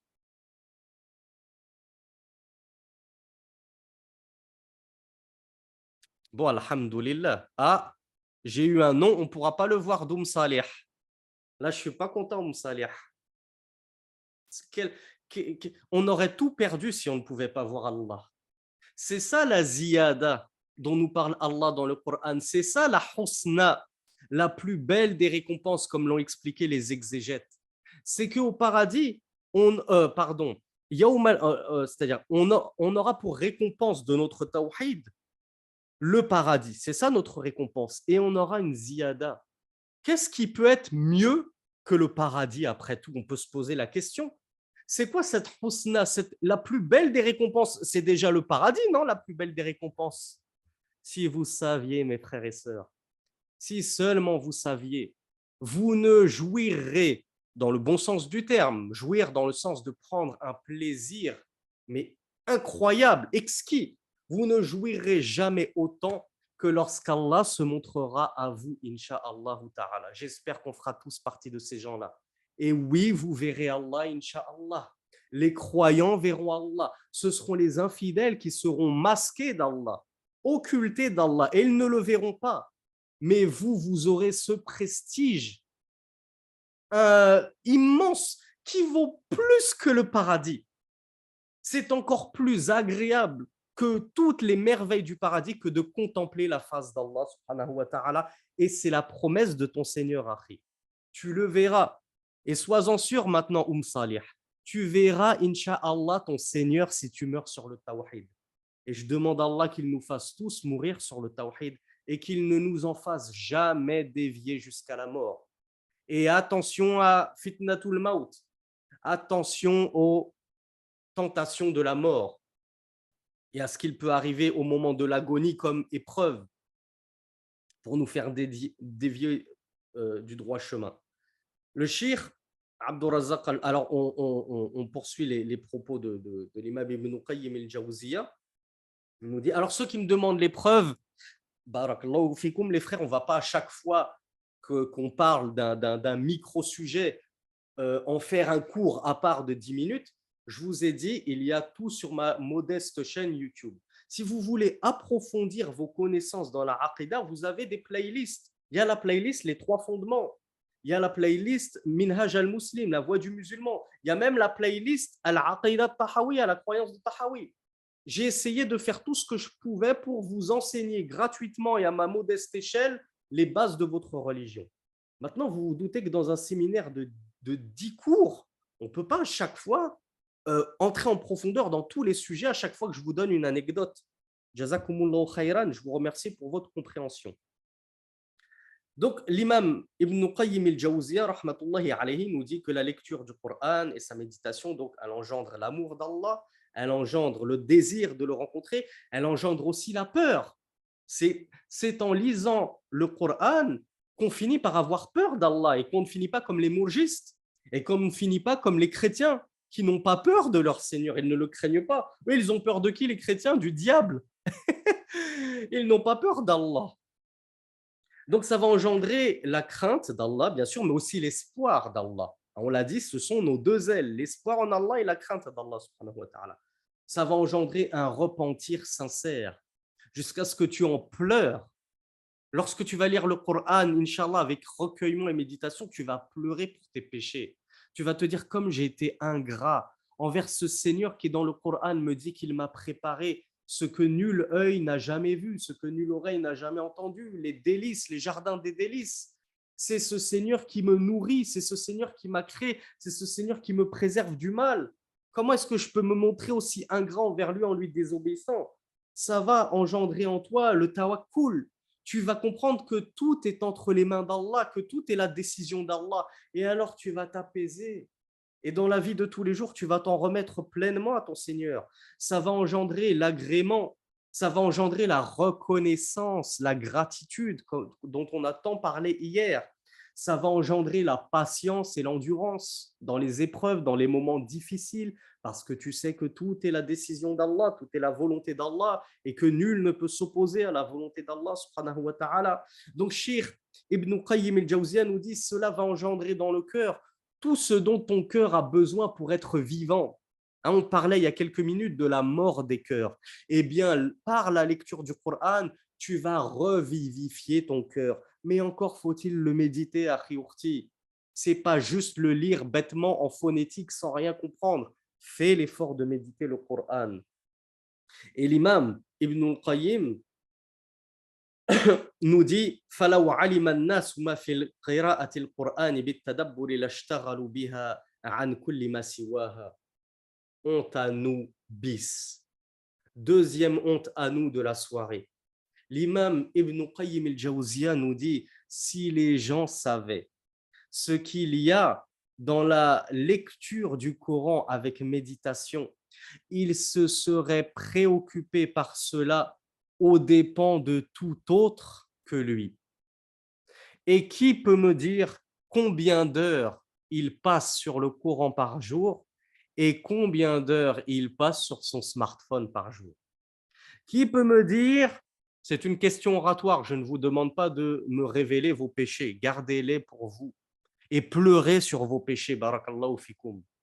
Qui d'entre vous passe plus de temps sur les feuillets du Coran que sur Netflix? Qui d'entre vous passe plus de temps sur son Coran que sur les terrains de foot?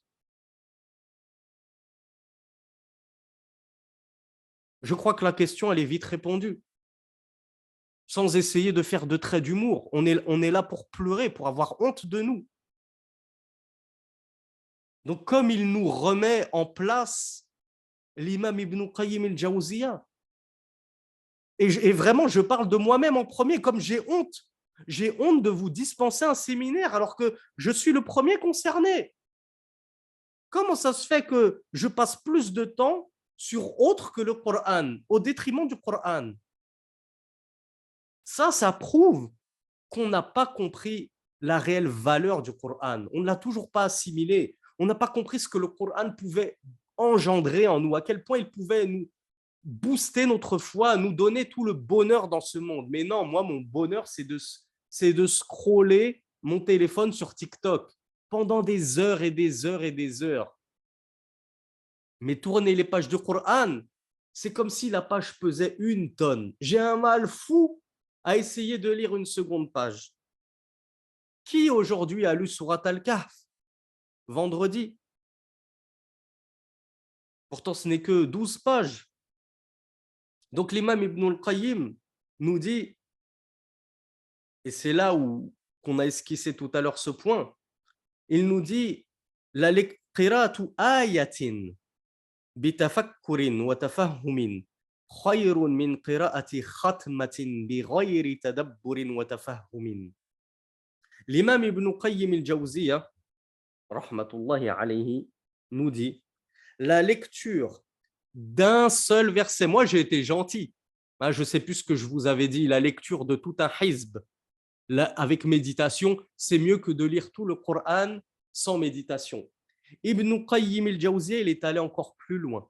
Il a dit la lecture d'un seul verset du Coran avec réflexion, avec méditation, avec compréhension est meilleur que de faire toute une khatma. C'est quoi une khatma? Ça veut dire lire le Coran de A à Z, ou de Alif à Aya, ou de Surat al-Fatiha à Surat al-Nas.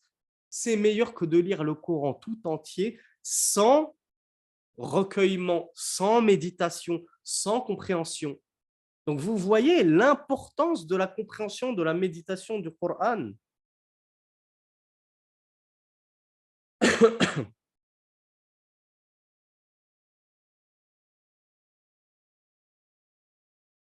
L'imam Abd al-Razzaq al-Badr, rahmatullahi alayhi, nous dit لكن ينبغي أن يعلم أن زيادة الإيمان التي تكون بقراءة القرآن لا تكون إلا لمن اعتنى بفهم القرآن وتطبيقه والعمل به لا أن يقرأ قراءة مجردة دون فهم أو تدبر وإلا فكم قارئ للقرآن والقرآن حجيجه وخصيمه يوم القيامة. Donc l'imam Abdurrazzaq al-Badr, il nous dit cependant, on va encore tempérer nos ardeurs. À chaque fois, il nous remet les pendules à l'heure.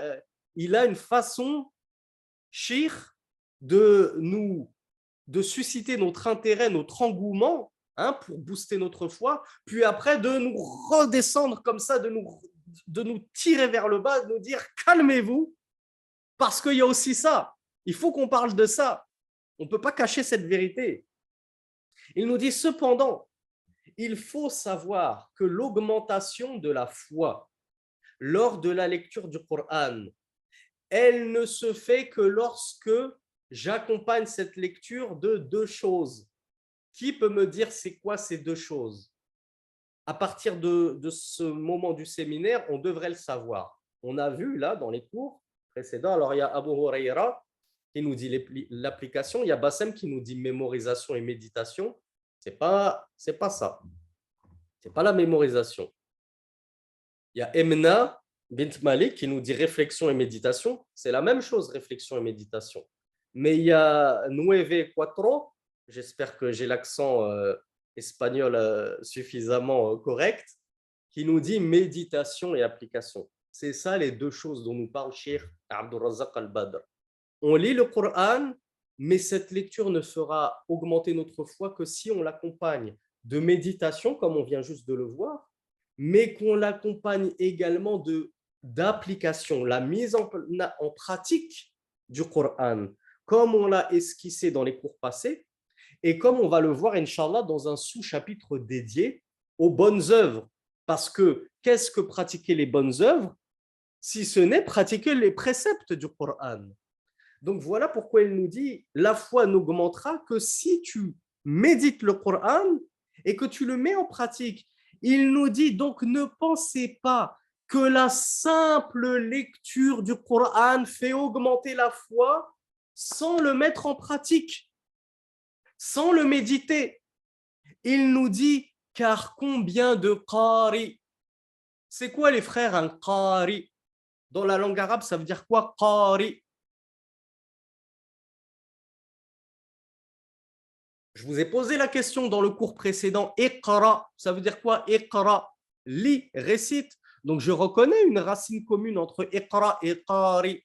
Qari, celui qu'on appelle Qari, c'est le grand récitateur du Coran. Za'ma, le grand récitateur du Coran. Pourquoi? Parce que Cheikh nous dit Kam Qari lil Qur'an wal Qur'anu hajijuhu. Combien n'y a-t-il pas de lecteurs, de récitateurs du Coran? Là, on ne parle pas de toi et moi. Nous aussi, on est des qari lorsqu'on lit le Coran. Naqra'u al-Quran fanakunu qurra. On est des lecteurs du Coran lorsqu'on le lit. Mais là, ce qui est voulu par qari, c'est ces gens qui se mettent en avant pour lire sur les gens. Avant le Jumu'ah, je vais vous lire. Il y a plein de petites bid'a comme ça dans les mosquées dans certains pays d'islam. Ces grands Qur'ans que les gens rêvaient, lui, il a appris le Coran par cœur, il lit le Coran, il nous fait des petits trémolos dans la voix qui nous font pleurer, qui nous émeuvent, etc. Eh bien, Cheikh nous dit combien parmi ces gens-là, ces Qurra, ces lecteurs du Coran, le Coran sera un argument contre eux, Yaoum al-Qiyamah. Le Coran sera un argument contre eux, une preuve contre eux. Pourquoi, mes frères? Pourquoi, mes sœurs? Qu'est-ce qui fait que le Coran puisse être un argument contre ces Qur'ans?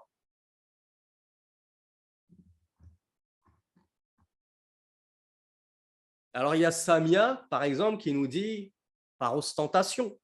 Et ça, c'est une des bonnes réponses. Il y a plusieurs bonnes réponses. Il y a des Qur'ans qui peuvent être gangrénés par l'ostentation. Ils veulent qu'on dise, comme on le trouve dans un hadith du messager d'Allah, ils veulent qu'on dise un tel est un qari. C'est pour ça que tu as lu le Coran, pour qu'on dise que tu étais un grand récitateur. Ce n'était pas pour Allah, tu voulais impressionner les gens avant de plaire à Allah. Et on a d'autres personnes comme Mu'adh qui nous donnent aussi la bonne réponse. C'est comme notre sœur Ève. Ils nous disent ils ne le mettaient pas en pratique. Et c'est ce que veut Cheikh ici Abdul Razak al-Badr. Qu'est-ce qu'on avait cité comme verset hier sur les gens du livre, ou c'était avant-hier? Est-ce que vous ordonnez aux gens la bienséance et vous vous oubliez vous-même? Alors que vous récitez en plus le livre. Donc malheur à ceux qui récitent le livre et qui ne le mettent pas en application. Le Coran sera donc un adversaire contre eux le jour de la résurrection. Tu m'as lu, tu connaissais la parole d'Allah, pourquoi est-ce que tu ne l'as pas pratiquée? À quoi ça te servait de l'enseigner aux gens, de la chanter aux gens, de la psalmodier aux gens, si toi-même tu ne la mettais pas en pratique? فقد ثبت عن النبي صلى الله عليه وعلى آله وسلم أنه قال إن الله يرفع بهذا الكتاب أقواما ويضع آخرين. Et ce hadith, il est rapporté par Muslim, numéro 559. Allah, donc Rasulullah nous dit que Allah élèvera par ce livre des gens et il en rabaissera d'autres. Et si Cheikh Abdul Razak al-Badr nous cite ce hadith juste après avoir dit cette parole sur les Qur'ans, c'est qu'il sous-entend qu'Allah va bien rabaisser certains récitateurs du Coran qui avaient un cœur vide, qui ne faisaient pas ça parfois. Peut-être qu'ils faisaient ça même par intérêt financier et pécunier, pour qu'on les paye, qu'on leur donne de l'argent.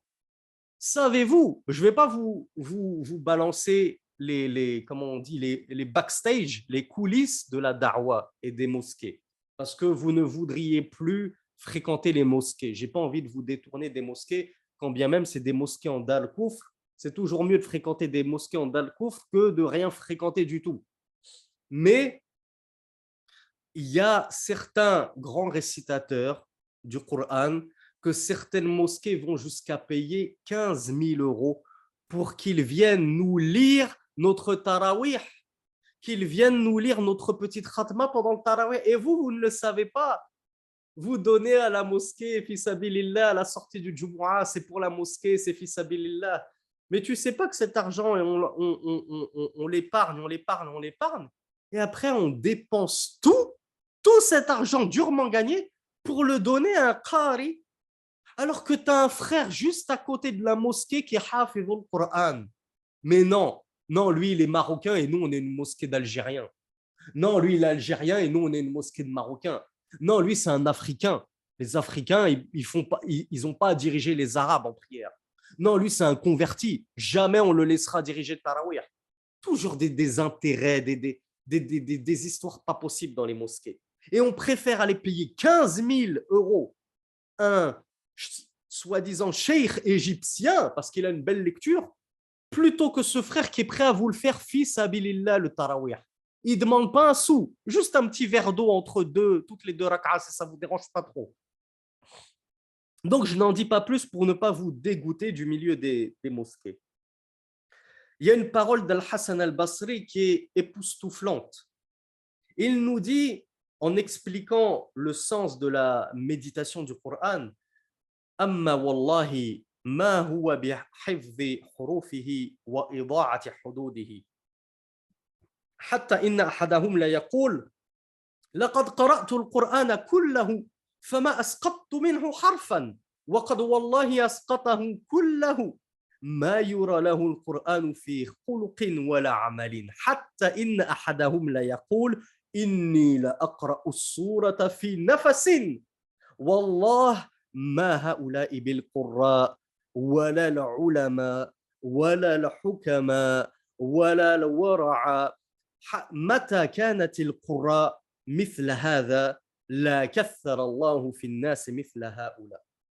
Quelle est belle cette parole d'Al-Hassan al-Basri, l'un de nos pieux prédécesseurs. Il nous a dit par Allah, il a juré par Allah. Il a dit, alors attendez, je regarde si j'ai pas oublié un truc juste avant. Oui, alors juste avant, Cheikh Abdul Razak al-Badr nous avait cité un morceau de hadith où le messager d'Allah sallallahu alayhi wa sallam, comme on le trouve dans Muslim, hadith numéro 203, il avait dit wal Qur'anu hujjatun laka aw alayka. Ceux qui ont appris les arba'in an-nawawiyya, ça leur dit quelque chose. Al-Qur'an hujjaka laka aw alayka. Le Qur'an, ce sera un argument pour toi ou contre toi. Et là, ça nous concerne. Là, ça nous concerne, mes frères et sœurs. Il n'est pas juste question des Qur'ans d'Égypte, les Qur'ans d'Arabie Saoudite, et Soudaïs, et Shuraim, c'est eux qui rendront des comptes à Allah. Nous, on n'est pas concernés. Non, non. Là, ce hadith, il nous concerne tous. Le Qur'an, on l'a tous reçu, on est d'accord. Le Qur'an, on l'a tous chez nous, dans nos maisons. Donc, ce Qur'an qui prend la poussière dans ta maison, ce sera soit un argument contre toi, soit pour toi. C'est-à-dire que si tu l'as lu, ce Qur'an, que tu l'as médité, que tu l'as mis en pratique, le Qur'an viendra intercéder pour toi, Yawm al-Qiyamah, ô Seigneur, il m'a lu, il me lisait fréquemment dans cette dunya, élève-le.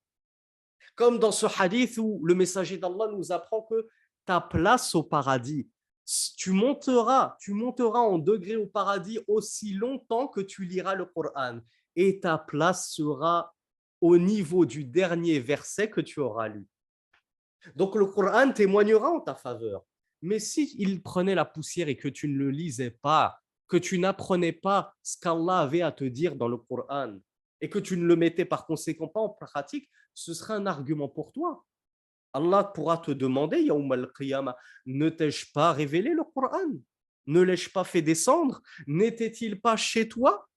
Ma parole ne se trouvait-elle pas chez toi dans ce mushaf? Pourquoi n'as-tu pas fait attention à ma parole? Pourquoi t'en es-tu détourné? Donc ainsi faut-il comprendre ce hadith. Le Coran sera un argument en notre faveur ou en notre défaveur. On est tous concernés par ça. Et le cheikh nous dit فَهُوَ حُجَّةٌ لَكَ وَيَزِيدُ فِي إِيمَانِكَ إِنْ عَمِلْتَ بِهِ وَحُجَّةٌ عَلَيْكَ وَيُنْقِصُ إِيمَانَكَ إِنْ فَرَّطْتَ بِهِ وَأَهْمَلْتَ حُدُودَهُ. Donc le cheikh Abdurrazzaq al-Badr nous dit le Coran sera un argument en ta faveur et il augmentera ta foi si tu œuvres par lui, si tu le mets en pratique, mais il sera un argument contre toi et il provoquera une chute de foi si tu le délaisses, si tu le négliges et que tu délaisses et négliges par la même occasion ses limites, toutes les limites du Coran. Donc on revient à la fameuse parole d'Al-Hassan al-Basri, rahmatullahi alayhi. Il a dit par Allah, ce n'est pas une question d'apprendre par cœur ces lettres, c'est-à-dire les lettres du Coran, tout en délaissant ses limites, c'est-à-dire tout en délaissant les jugements contenus dans le Coran. Allah il te donne un ordre, toi tu apprends le verset par cœur, mais tu ne mets pas en pratique cet ordre. Allah il t'interdit quelque chose, tu apprends le verset par cœur, mais tu t'autorises cet interdit. Donc, Al-Hassan al-Basri nous dit, c'est pas ça le but, d'apprendre par cœur les lettres du Coran tout en délaissant les limites du Coran.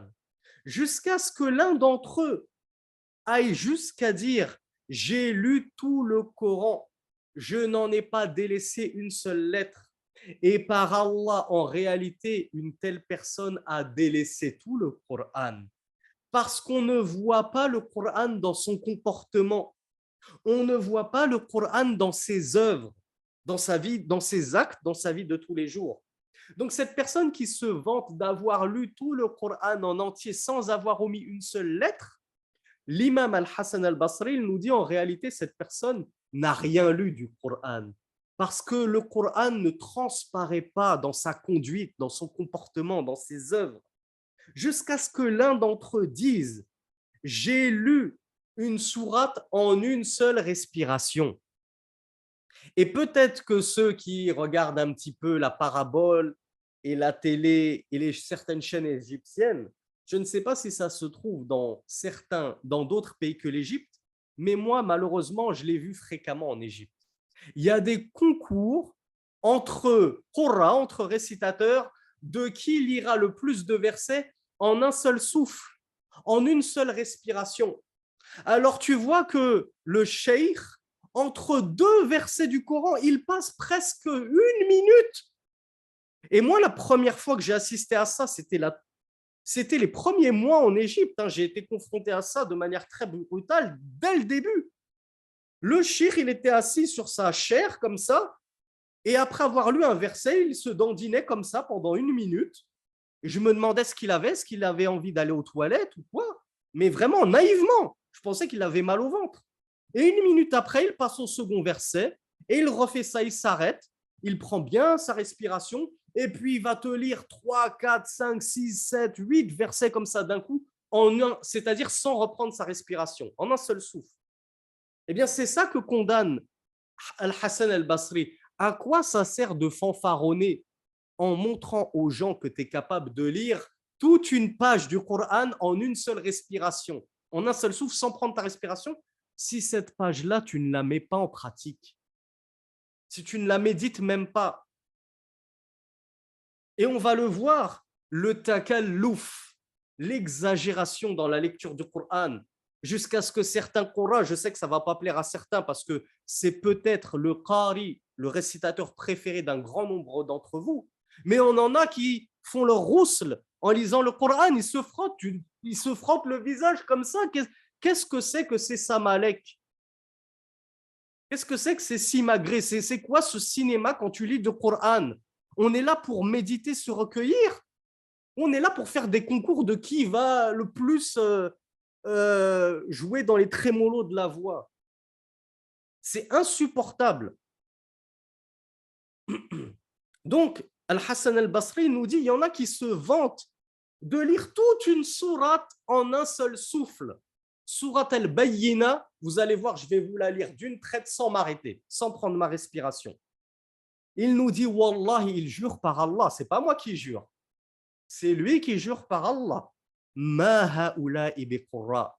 Ces gens-là ne sont pas des récitateurs. Ils ne méritent pas qu'on les appelle récitateurs du Coran. Wala ulama, ce sont encore moins des savants. Comment peux-tu dire le savant un tel, alors que c'est juste un lecteur du Coran qui se rase la barbe? Elle est où ta crédibilité? Tu te rases la barbe, qu'est-ce que tu nous lis le Coran? Déjà, tu perds toute crédibilité. Et ne m'en voulez pas les frères qui vous rasez. Mais ça, c'est une vérité. Les derniers cours, j'ai piqué les sœurs sur le voile. Alors vous aussi, vous avez droit à votre rappel Covid. La barbe, c'est une obligation, les frères. Ne vous faites pas avoir par les sirènes des pseudo-prédicateurs qui vous disent non, c'est juste une sunna, c'est pas le plus important, et le plus important, c'est la prière, et il vaut mieux se raser la barbe et faire sa prière à l'heure que de porter une barbe et de ne pas prier. Non, ce qu'il vaut mieux, c'est de faire sa prière à l'heure et de porter la barbe. Parce que la barbe est une obligation. Donc, on ferme la parenthèse. Al-Hassan al-Basri nous dit, ils ne sont pas des sages. Ce n'est pas des hukama, ne pensez pas qu'ils ont la sagesse parce qu'ils lisent le Coran, ils ont mis leur petite chachia, ils ont leur jolie tunique, ils se dandinent, ils ont, comme je vous l'ai dit hier, ils ont leur subha, je ne sais plus si c'est hier ou aujourd'hui que j'en parlais. Il nous dit, à partir du moment où nos Qur'ans, les lecteurs du Coran sont ainsi, c'est-à-dire qu'ils ne sont bons qu'à lire le Coran et le réciter sans le mettre en pratique, sans avoir le fiqh du Coran. Vous vous souvenez ce qu'on a dit? Le fiqh, qu'est-ce que ça veut dire? La compréhension du Coran précise. Donc, si ces gens-là sont incapables de vous faire un tafsir du Coran, de vous expliquer le verset qu'ils sont en train de lire, alors arrêtez de les hisser sur des piédestaux, à en faire des ulama. Al-Hassan al-Basri nous dit ces gens-là ne sont pas des ulama. Et il nous dit, et aussi longtemps que nos récitateurs seront ainsi, alors qu'Allah ne multiplie pas leurs semblables. Voilà la dernière dua par laquelle a fini Al-Hassan al-Basri. Qu'Allah ne multiplie pas parmi les gens semblables à ces gens-là. Qultu, Cheikh Abdul Razak al-Badr nous dit, je dis, Yarhamullahu al-Hassan, Yarhamullahu al-Hassana, qu'Allah fasse miséricorde à Al-Hassan. وما عساه قائل لو رأى بعض قراء زماننا هذا. Et qu'aurait-il dit s'il avait vu certains récitateurs de nos jours? Qu'est-ce qu'il aurait dit, nous dit Cheikh Abdul Razak al-Badr? S'il disait ça de son temps, Hassan al-Basri, je vous ai dit, c'est un salafus salih. Les 3 premières générations de l'islam. Vous imaginez la proximité avec Rasulullah sallallahu alayhi wa alihi wa sallam. Une centaine d'années à peine qui s'étaient écoulées et Al-Hassan al-Basri condamnait ces récitateurs du Coran dont le cœur était vide. Qu'est-ce qu'il dirait, qu'est-ce qu'il aurait dit s'il avait vu nos récitateurs à nous, bien rasés, qui fument après sa récitation, il sort de la mosquée, il fume sa petite clope. Et si je vous dis ça, c'est parce que j'ai vu des choses. Des récitateurs qui sont avides d'argent. Tout ce qui les intéresse, c'est l'argent. Je ne viens pas faire tarawih dans ta mosquée si je n'ai pas minimum 10 000 euros. J'en ai rien à faire que vous êtes dans la difficulté, que vous avez besoin de construire, etc. etc. Moi, je prends 10 000 pour le mois de Ramadan. Qu'est-ce qu'il dirait Al-Hassan al-Basri s'il assistait à tout ça?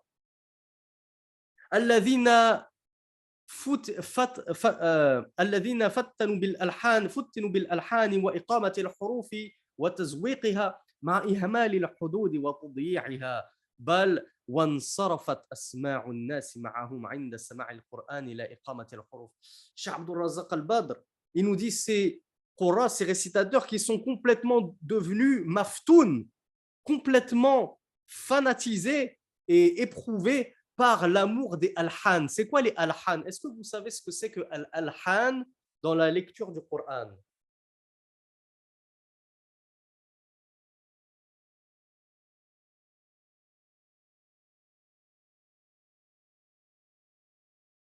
Il y a Adam qui nous parle de vocalise, Hudhaifa qui nous parle de son, il y a Karim qui nous parle de mélodie, Sabr qui nous parle de chant. Al-alhan, c'est le fait, comme il l'appelle, de faire des tabaqat, essayer de modifier la tonalité de sa psalmodie.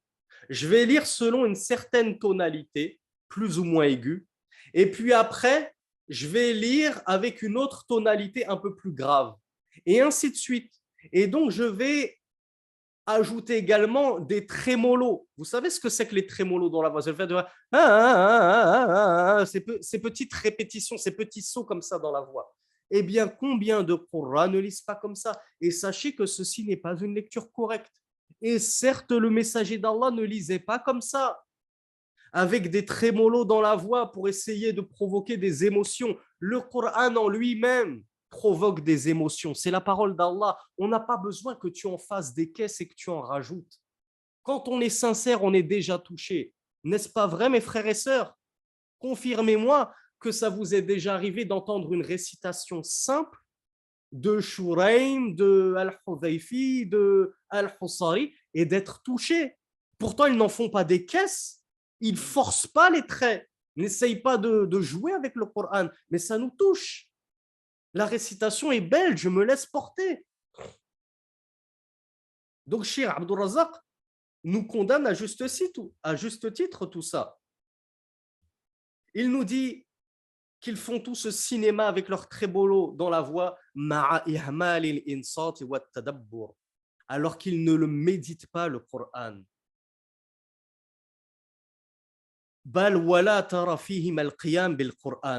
Et ils ne le mettent même pas en pratique, le Coran, dans leur vie de tous les jours. Ni dans le comportement, ni dans les œuvres, comme le disait Al-Hassan al-Basri. فَتَجِدُ الْقَارِ مِنْهُمَ الْحَافِظ لِلْقُرْآنِ الْمُجِيدِ في إقامة حروفه يحلق لحيته أو يطيل مئزره بل ويهمل الصلاة إما كلية أو مع الجماعة إلى غير ذلك من المنكرات. C'est pas moi qui suis méchant et qui pique comme ça gratuitement en parlant de la barbe. J'imite les chouyours en cela, très modestement. C'est pas à moi de vous faire des cours de moi-même et de vous faire des fatwas de mon propre chef. Il ne m'est autorisé que de vous rapporter les paroles des savants. Et qu'est-ce qu'il nous dit, notre savant bien-aimé, Abdul Razak al-Badr? Il nous dit, tu vas trouver un qari. Tu vas trouver un... Alors, pour répondre à la question que me pose Sarah de son iPhone, est-ce que c'est pas bien d'enjoliver la récitation? Parce que c'est vrai que ça, on est en plein dedans. Donc, peut-être que vous allez vous poser la question. Bien sûr que c'est recommandé de psalmodier le Coran. Mais comment est-ce qu'on psalmodie le Coran? Selon les règles du tajwid bien définies. Il n'y a pas besoin d'inventer de nouvelles règles avec des trémolos dans la voix. Bismillahirrahmanirrahim. Ça, non, ça, ce n'est pas du tajwid. Ça, c'est insupportable. Et ça, c'est interdit. Mais Bismillahirrahmanirrahim. Oui, ça, c'est du tajwid sobre, efficace, comme le lisait Rasulullah. Enfin, entre guillemets, je n'ai pas la prétention de dire que ma lecture du Coran est telle que Rasulullah. Si seulement, c'est tout un art. C'est tout un art, ça s'apprend, c'est une science qui s'appelle le tajwid. Mais cette science, elle a des règles, elle a des bases, elle a des qawa'id. Et il y a des Qur'ans qui ont outrepassé ces qawa'id et qui en ont fait du grand n'importe quoi. Donc, Cheikh Abdul Razak al-Badr, donc oui à la psalmodie du Coran, non au takallouf, non à l'exagération. Cheikh Abdul Razak al-Badr nous dit, tu vas donc trouver des lecteurs du Coran Parmi eux, certains sont mémorisateurs. Il ne faut pas croire que parce que c'est un lecteur du Coran, il l'a forcément appris par cœur. Peut-être qu'il a appris que la moitié du Coran et il vous lit comme ça pour vous impressionner, juste ce qu'il sait. Mais vous n'êtes pas au courant qu'en fait, il lui manque une autre moitié à apprendre par cœur. Il nous dit, il maîtrise bien le tajwid, il maîtrise bien la lecture des lettres. Là, on va parler de celui qui n'exagère pas. C'est un bon lecteur du Coran, sobre, efficace, parfait. Jusque-là, parfait. Cependant, qu'est-ce qu'il nous dit, Cheikh Abdurrazaq al-Badr? Il se rase la barbe. C'est pas moi qui suis dur envers les frères qui se rasent la barbe. C'est une obligation de se laisser pousser la barbe. Toi, tu prétends nous lire la parole d'Allah, tu prétends être le représentant sur terre de la parole d'Allah, le mémorisateur sur terre de la parole d'Allah. Tu viens nous lire la parole d'Allah. La première chose qu'on voit de toi déjà avant même de t'entendre, on voit tes belles joues toutes roses, des vraies joues de bébé. Eh bien, ça, Cheikh Abdurrazaq al-Badr nous dit, ce n'est pas normal. Ce n'est pas normal. Tu le vois faire traîner son vêtement en dessous de la cheville. Encore une fois, je le rappelle à mes frères débutants, et j'ai même une vidéo dédiée là-dessus, quand je vous dis que, bi'idhnillah, vous trouverez en toute modestie beaucoup de choses sur ma chaîne YouTube. N'hésitez pas à la consulter parce qu'on ne peut pas s'arrêter à chaque fois pour sortir du sujet, aller, paf, un petit cours d'une demi-heure sur laisser traîner son vêtement. Vous trouverez tout bi'idhnillah. Et comme je vous l'ai dit, vous voulez consulter d'autres prédicateurs, à partir du moment où c'est des gens de la sunna et du groupe, il n'y a aucun souci. Il laisse traîner son vêtement en dessous de la cheville. C'est interdit pour les hommes de laisser traîner son vêtement en dessous de la cheville. Ton vêtement, après, il doit remonter au-dessus de la cheville. Pour les femmes, bien sûr, on n'est pas censé voir vos pieds, mes sœurs. Je ne sors pas du cours, vos pieds sont une aoura. Donc, portez des vêtements longs pour qu'on ne voit pas vos chevilles et encore moins vos pieds. Cheikh Abdurrazaq al-Badr nous dit, il va même, ce qari, qui lit pourtant bien le Coran, il va, alors le nom de la vidéo, c'est faire un ourlet ou laisser traîner son vêtement. Normalement, avec YouTube, c'est pas compliqué de faire des recherches. Sami Philippe Chaouch, barbe, Sami Philippe Chaouch, voile, Sami Philippe Chaouch, tawhid, vous trouvez tout avec le moteur de recherche Google et YouTube. Donc le shir nous dit que ce lecteur du Coran qui se rase, qui laisse traîner son vêtement alors que Rasulullah nous a interdit de faire ça, sallallahu alayhi wa sallam, il se peut même que ce soit quelqu'un qui délaisse la prière. Ajib, c'est pas moi qui le dis, c'est Cheikh Abdurrazaq al-Badr.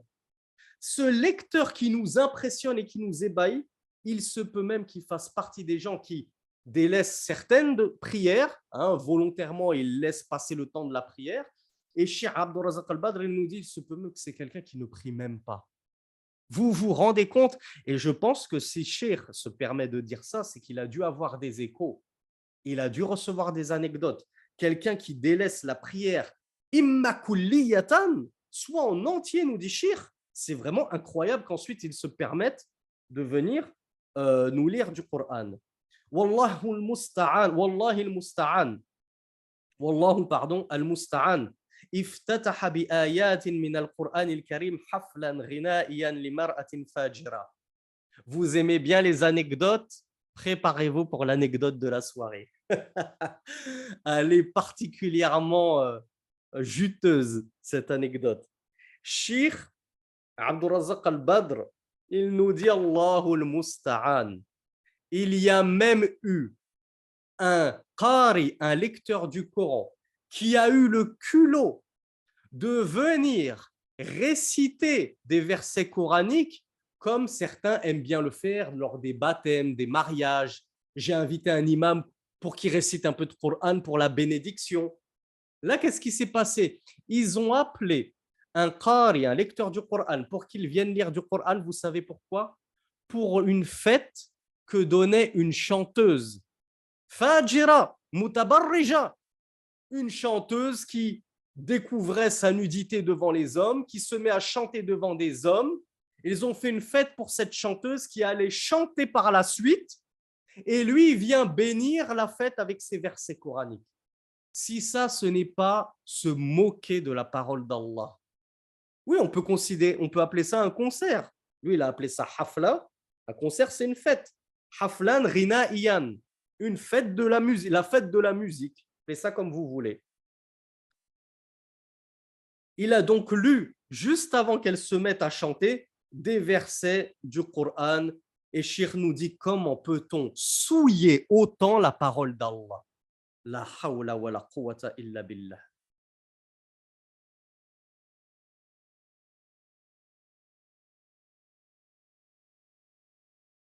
Alors, alhamdoulilah, on a terminé la partie sur la lecture du Coran, sa psalmodie. Je suis sûr qu'il y a énormément de questions. Je vois même des mains levées, mais on a dit on ne faisait pas d'audio, surtout les sœurs. Ma sœur Rahma, on va pas te mettre l'audio, on va pas laisser les sœurs prendre le micro, mais on va s'arrêter là.